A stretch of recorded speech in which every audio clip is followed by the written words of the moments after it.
মহাস্থানগড় কিন্তু নির্দিষ্ট কোনো স্থানের নাম না। এই বেহুলা লক্ষিন্দরের বাসরঘর মহাস্থান প্রত্নতাত্ত্বিক জাদুঘর, গোবিন্দবিটা, সীমানা প্রাচীর, শিলাদেবীর ঘাট, জিয়তকুণ্ড, রাজা পরশুরামের প্রাসাদ, মান কালীর কুণ্ড ও শাহ সুলতান বলকির মাজার একত্রে বলে মহাস্থানগড়। 2021 সালের 16 ডিসেম্বর রাতে বগুড়ার মুসলিম হোটেলে ছিলাম। ভোরেই বগুড়ার বিখ্যাত দই নিয়ে আসছে রাশেদুজ্জামান রাসেল। আমরা আজকে বগুড়া শহর থেকে শিবগঞ্জ উপজেলা জয়পুরহাটের কালাই খেতলাল ঘুরে জয়পুরহাট শহরে চলে যাব। প্রথমেই বগুড়ার সাতমাথা থেকে চলে আসলাম বেহুলা লক্ষিন্দরের বাসরঘর বা গোকুলমেদ। আজ 16 ডিসেম্বর, তাই কোনো টিকিট লাগতেছে না। চাঁদ সওদাগর নামক একজন ব্যক্তি যিনি দেবী মনসার পূজা করতেন না, তাই চাঁদ সওদাগরের ছেলে লক্ষিন্দরের বিয়েতে যাতে দেবী মনসা সাপ হয়ে ঢুকে না কামড়াতে পারে, এই কারণে এই বাসরঘরটা তৈরি। এটা হচ্ছে জনশ্রুতি, বেহুলা লক্ষিন্দরের বাসরঘর। এখান থেকে চলে আসলাম মহাস্থানগড় প্রত্নতাত্ত্বিক জাদুঘর। সিএনজি রিজার্ভ 100 টাকা নেবে। মহাস্থানগড় প্রত্নতাত্ত্বিক জাদুঘর, এই জাদুঘরের ভিতরে কিন্তু ভিডিও করা সম্পূর্ণ নিষিদ্ধ। মহাস্থানগড় জাদুঘরের অপোজিটে সাথেই গোবিন্দ ভিটা।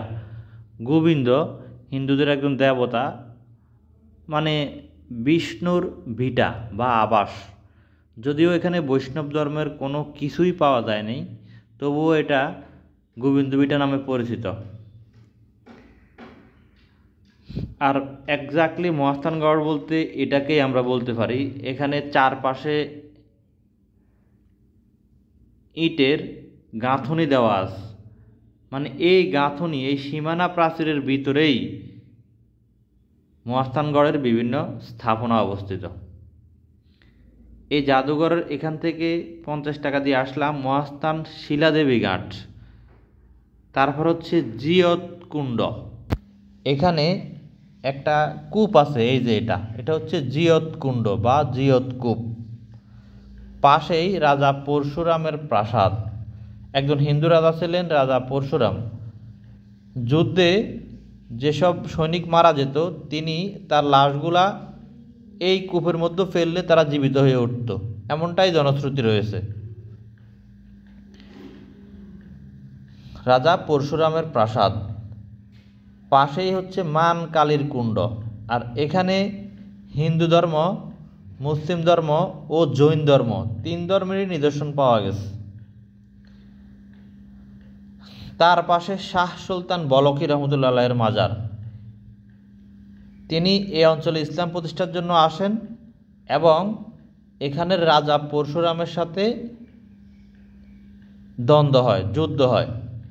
আর যুদ্ধে শাহ সুলতান বলকি রহমতুল্লাহ জয়ী হন এবং ইসলাম এই অঞ্চলে সুপ্রতিষ্ঠিত হয়। এই দিকটায় প্রচুর মাটির ঘর রয়েছে। এই স্থানটার নাম হচ্ছে বিহার দাফ। বিহার দাফ বা নরপতির দাফও বলে। সেই মহাস্থানগড় জাদুঘর থেকে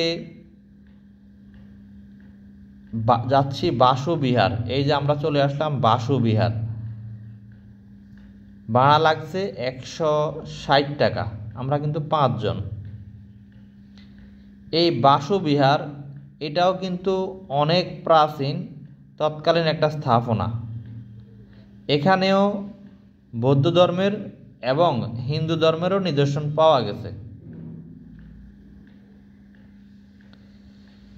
এই হচ্ছে মোটামুটি শিবগঞ্জ উপজেলা, বগুড়া জেলার শিবগঞ্জ। আমরা এখন চলে যাব জয়পুরহাটের দিকে। এই বাসুবিহার থেকে রিজার্ভ ভ্যানে আসতে হবে কৃষক বাজার, 160 টাকা সবার একত্রে। এই অঞ্চলে বাতের হোটেল খুব রেয়ার। আমরা দুপুরে ভাত খেতে অনেক ব্যাগ পেতে হয়েছে, বহু খুঁজে একটা হোটেল পাইছিলাম। কৃষক বাজার থেকে 70 টাকা ভাড়া দিয়ে আসছি জয়পুরহাটের কালাই উপজেলার নান্দাইল দিঘি। এই বিশাল দিঘিটার নাম হচ্ছে নান্দাইল দিঘি। আমরা কিন্তু বগুড়ার শিবগঞ্জ শেষ করে কালাইতে চলে আসলাম। এখানে নৌকায় ঘোরাও যায়। এই বিশাল নান্দাইল দিঘি ঘুরে আমরা চলে আসলাম কালাই। ভাড়া হচ্ছে 40 টাকা। আর কালাই থেকে যাব খেতলাল উপজেলার হিন্দা শাহী মসজিদ এবং আছরাঙ্গা দিঘি। এই দুইটা ঘুরিয়ে আমাদেরকে জয়পুরহাট শহরে দিয়ে আসবে। রিজার্ভ হচ্ছে 400 টাকা। কালাই থেকে হিন্দা শাহী মসজিদ, আছরাঙ্গা দিঘি হয়ে জয়পুরহাট শহর, রিজার্ভ 400 টাকা। যা হোক, এই খেতলাল উপজেলার সবচেয়ে ঐতিহাসিক দর্শনীয় স্থান হচ্ছে এই হিন্দা শাহী মসজিদ। এখানে সবচেয়ে অবাক করা বিষয় হচ্ছে কলা এখানে কেজি দরে বিক্রি হয়। এবার যাব আছরাঙ্গা দিঘি। আছরাঙ্গা বিল এখানে সুন্দর পরে লোকজন খুব সীমিত আসে। ভয় পাই, ভয় আসে না। কেন ভয় পায় কেন? এখানে বিল আশপাশ কোনো গ্রাম নেই, বাড়ি নেই, লোকজন জনসংখ্যা কম। লোকালয়ের জেলাগুলোর মধ্যে আমার দেখা সবচেয়ে নির্জন স্থানের একটা হচ্ছে এই আছরাঙ্গা দিঘি বা আছরাঙ্গা বিল। কেউ যদি আগেকার দিনের অভিজ্ঞতা অর্জন করতে চান এখানে আসতে পারেন, কারণ এখানে কোনো লোকালয় নাই, পাখির ঝাঁক দেখা যাচ্ছে, বিদ্যুৎ নাই, গা চমচমে পরিবেশ। কারণ এই দিঘি নিয়ে অনেক জনশ্রুতি রয়েছে মানুষকে মেরে ফেলার। এখানে শিয়ালের ঝাঁক দেখা যায়, সন্ধ্যার পরই প্রচুর শিয়াল বের হয়ে যায়। তাহলে আমরা আজকে বগুড়া সদর থেকে শিবগঞ্জ, কালাই, খেতলাল হয়ে এখন চলে যাব জয়পুরহাট শহরে। আগামীকাল ইনশাআল্লাহ আপনাদেরকে নওগাঁ, জয়পুরহাট এবং দিনাজপুরের কিছু অঞ্চল দেখাবো। আল্লাহ হাফেজ।